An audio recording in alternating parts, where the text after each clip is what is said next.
হে everyone, তো চলে এসেছি রূপুর বার্থডে সেকেন্ড পার্টের ভিডিও নিয়ে। আর বিকেলবেলায় আমরা চলে গিয়েছিলাম ওকে নিয়ে একটু বেড়াতে, রূপুর পাপা আর আমি মিলে। এটা হচ্ছে একটা রেস্টুরেন্টের ভিতরে এরকম পার্ক আছে।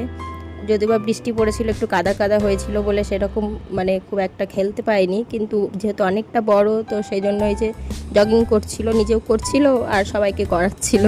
ওটাই হয় ওর সাথে থাকলে, ওর মাম্মা পাপা যেই থাকুক না কেন, ড্যাডা ডার্লিং যার সঙ্গেই থাকুক, ওর সঙ্গে থাকলেই জগিং করতে হবে, এটাই হচ্ছে ওর মেন মোটিভ আর কি।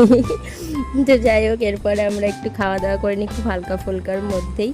পনির পকোড়া ছিল আর ছিল ক্রিস্পি বেবি কর্ন।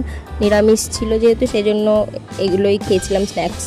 দেন আমরা চলে আসি বাড়ি, আর বাড়ি এসে শুরু হয়ে যায় কেক কাটিং পর্ব। সেরকম কাউকে বলিনি, কারণ ঝামেলা করার মতন এখন মানে কি বলবো, পরিস্থিতিও নেই আর শরীরের জোরও নেই অত, সারাদিন ওকে নিয়ে যা ঝামেলা ধকল সহ্য করতে হয়, তো এই জন্য কাউকে সেভাবে বলিনি। এটার উপরে একটা ভাগ্নি, আমার মেজো জেঠুর নাতনি আর নাতনির মেয়ে, মানে ওটা আমার ভাইজি আর ওটা আমার নাতনি হচ্ছে রূপুর ভাগ্নিটা। তো ওকে খুব ও ভালোবাসে, ওদের বাড়ি যাওয়া আসা খুব হয়, তো সেই জন্য ওদের দুজনকেই বলেছিলাম আসতে।